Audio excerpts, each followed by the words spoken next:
พี่น้องสบายดีพ่อแม่พี่น้องเบิร์สุขุสุขนเบิร์สุมองสุบอดน้องพี่น้องมากินข้าวเที่ยงนำกันพี่น้องกินข้าวเที่ยงหมูมีอย่างดอกพี่น้องต้มมีต้มมีมันฝรั่งพี่น้องตากินอันนั้นเฮ็ดสลัดมันฝรั่งกินนะใส่ปาดคุณหน้าใส่อย่างไรพี่น้องกับมะเขือแล้วก็แล้วเนาะ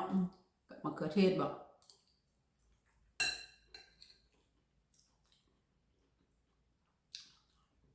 แซ่บกินยังไงก็กินไปเนาะพี่น้อง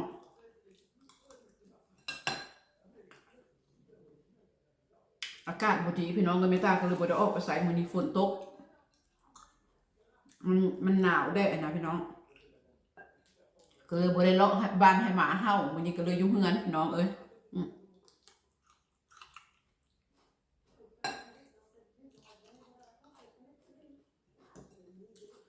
แซ่บได้พี่น้องสลัด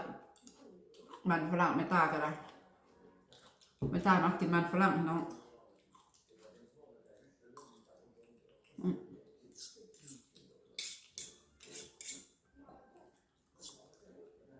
แซ่บ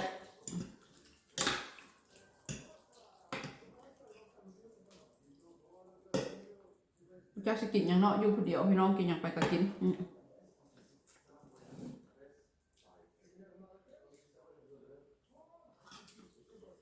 พักกับบ่มีดอกพี่น้องไม่ตากับแวบอันน่ะผ่านตลาดอยู่หักบ่ได้แวบพี่น้องคิดว่าสิบ่นั่นเนาะบ่มีพัก กินข้าวกับหัวโล้นขึ้นมาบ้านแฟนค่ะเพราะมันอยู่ไกลตลาดอยู่บ้านนอกพี่น้องคือไม่ตาเบิ่งมันละอยู่ทงไห้ทงนาปากมาเอาหมุนเหือนเพิ่นนะบ้านเพิ่นนะ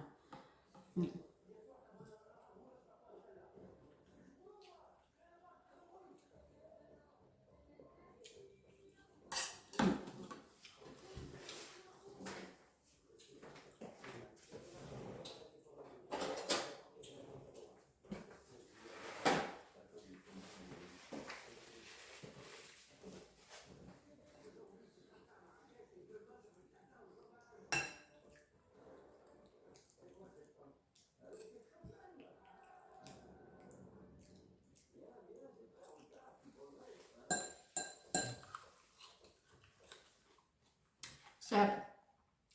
พุ่มเดือดแตกค่ะ ไม่ตามากินมาสิ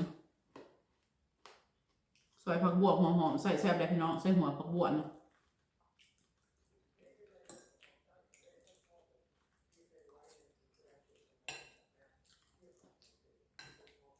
ไม่ตากินง่ายๆพี่น้องมียังก็กินแบบใดก็ได้เนาะบ่ยาก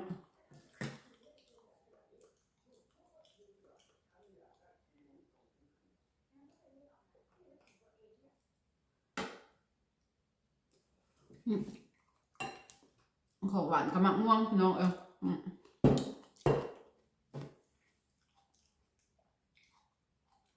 อยู่บ้านคนเดียวอยู่กับหมาน้อย2 ตัวกับแม่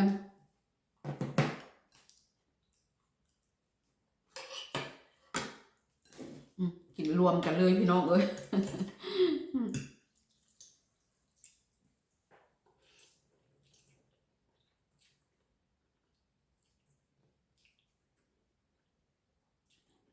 ดมมีก็ยากสลัดมันฝรั่งก็ยาก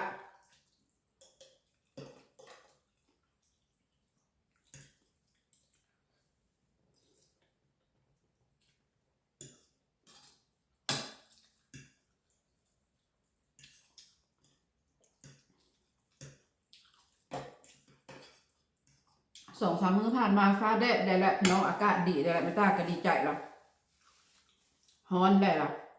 ครับมะนาวขึ้นพี่น้องฝนตกฟ้าบดว่าสิออกไปย่างไม่ตาว่าสิออกไปย่างก็เลยบ่ไปซ้ำมันหนาว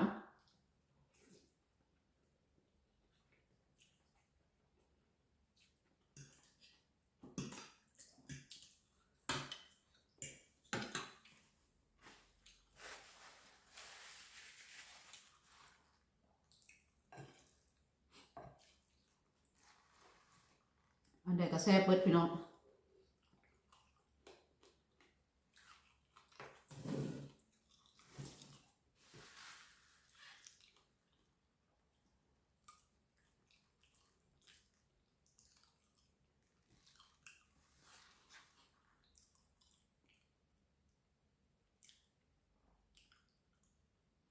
อยู่บ้านนอกบ้านนาสิละไก่ตลาดอยากกินอย่างก็ยากขั้นไปนั่นกะไก่เติบมันนะพี่น้องแม่ตาก็เลยคิดว่าโอ๊ยกินอย่างก็กินไปเนาะ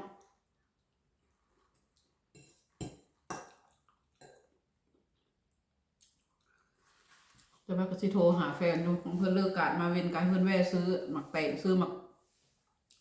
กไม้มาให้แม่ตานะหมักไม้แม่ตาก็เบิดกินละ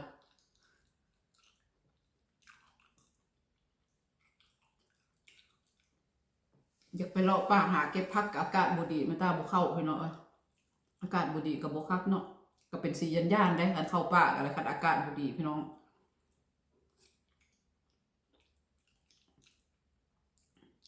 ไปผัดไปคนเดียวบัดนี้เนาะคันมีหมู่มีคู่ไปนำกับใครได้แม่เพิ่นกับเมื่อยช่วงนี้เพิ่นบ่สบายพี่น้องเอ้ยไปคนเดียว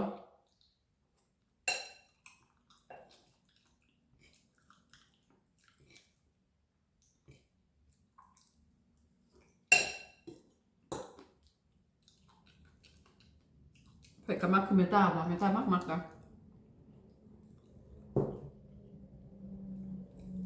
สลัดมันฝรั่งนะสลัดปมตะแตงเมตามากินใส่ปลากระป๋องปลาทูน่านะเนาะใส่แล้วก็ซอยผักบัวหัวหอมหรือว่าเอชรสหรือว่าผักหอมหัวแดงนะใส่พี่น้องมีไข่ก็ใส่ไข่ไม่ต่างบ่ได้ต้มไข่ใส่คือว่ามันหลายนะเฮ็ดหลายก็กินบ่เบิดเนาะต้มไข่ใส่หมักแตงใส่หมักสาลีกระป๋องใส่หยังก็ได้แล้วแต่เฮามักนะใส่แซ่บเมตามักกินแบบนี้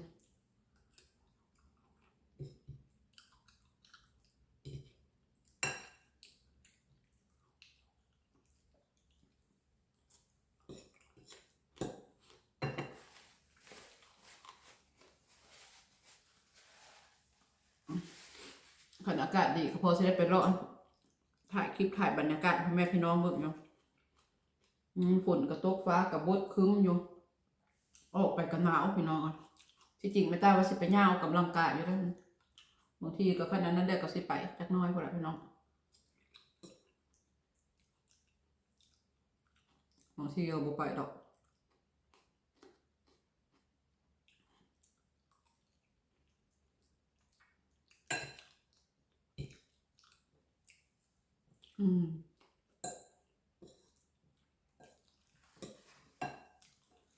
แซ่บเลยไม่ต้ามากอ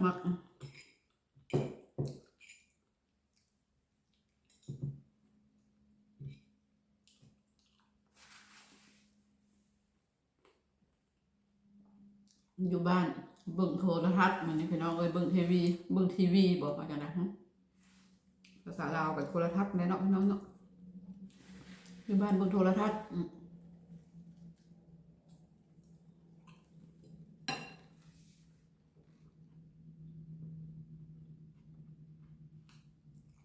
เจ็บแค่นะพี่น้อง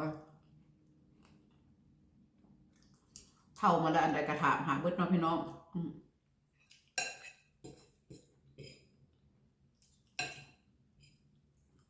เท่ามาแล้วแค่กับบดีสายตากับสั้นลงเนาะหูกับนักเนาะพี่น้องอะไรกับสมโฮมเท่ามาแล้วมีแต่ถามหาทุกอย่างมันคือสมัยยังนุ่ม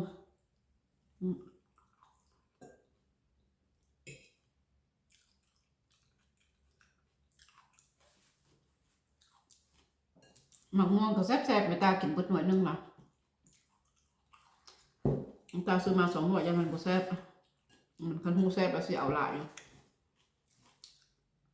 บางเทื่อซื้อมาก็เป็นสีดำๆทางในนะพี่น้องเวลาเขาปาดมาแกะมันนะทางในมันดำกินบ่แซ่บมันทิ่มเบิดซื้อมา3 หน่วยก็ทิ่ม3 หน่วยบางเทื่อ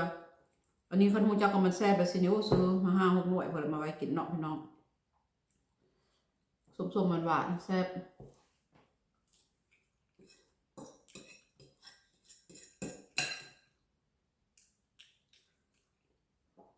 กินข้าวคนเดียวอยู่บ้านคนเดียวพี่น้อง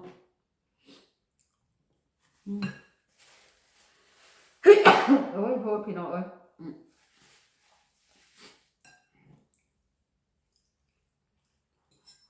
แซ่บ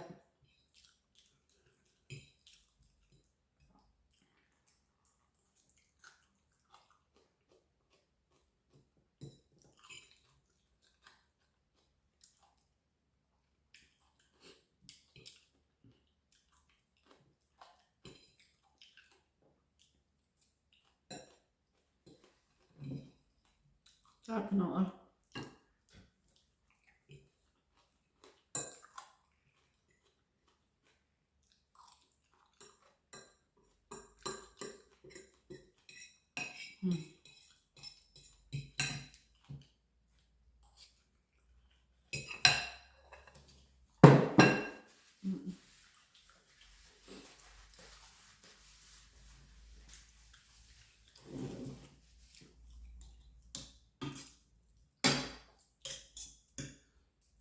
กินหลายได้พี่น้องมื้อนี้ กินหลายๆเป็นตากินมื้อนี้สลัดกระจาดบักใหญ่เบิดพี่น้องเอ้ยต้มมีก็ห่อนึงอีกเบิดเนี่ย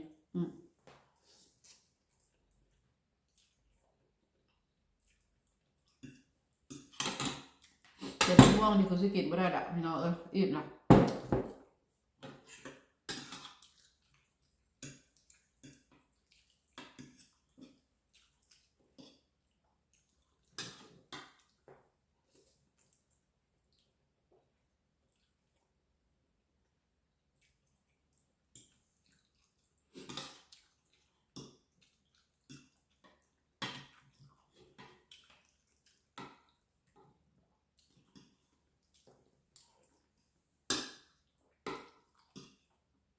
โอ้ยโทษพี่น้องกินไว้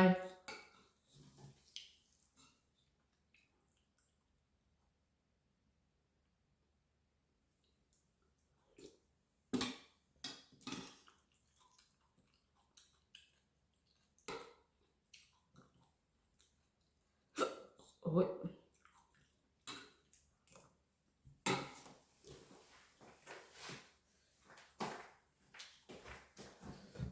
โอ้ยแขนพี่น้องเอ้ย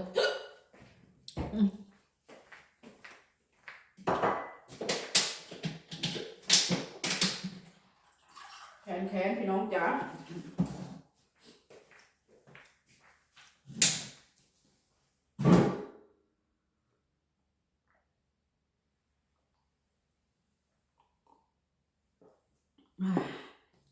โอ้แซ่บแห้งเหมือนอย่างพี่น้องเอ้ย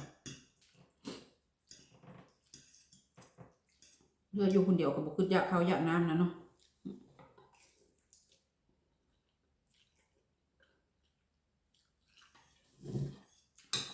แบบเวลา เวลาอยากแล้วก็กินไวได้แบบนี้กินวับเขา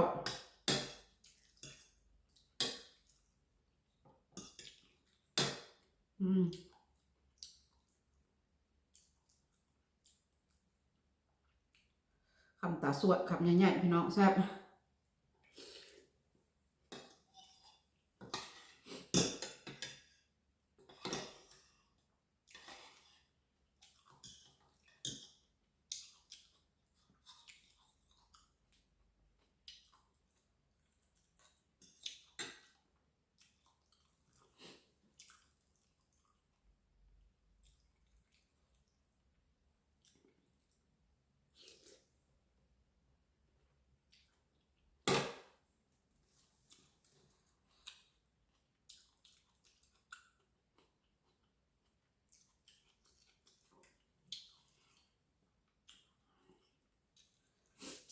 อิ่มละพี่น้องแบบนี้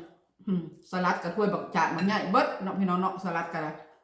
ตุ่มมีอีกห่อหนึ่งกินหลายมันพี่น้องกินข้าวหลายไปแล้วพี่น้องพอกันไว้คลิปหน้าเนาะพี่น้องเนาะท้ายคลิปนี้แม่ตาก็ขอกล่าวคำว่าสบายดีพี่น้องเอ้ยโชคดีร่ำรวยอยู่ดีมีแฮงเบิดสุขูสุขคนเด้อพี่น้องเด้อความเจ็บอย่าได้ความไข้อย่ามีโชคดีตลอดไป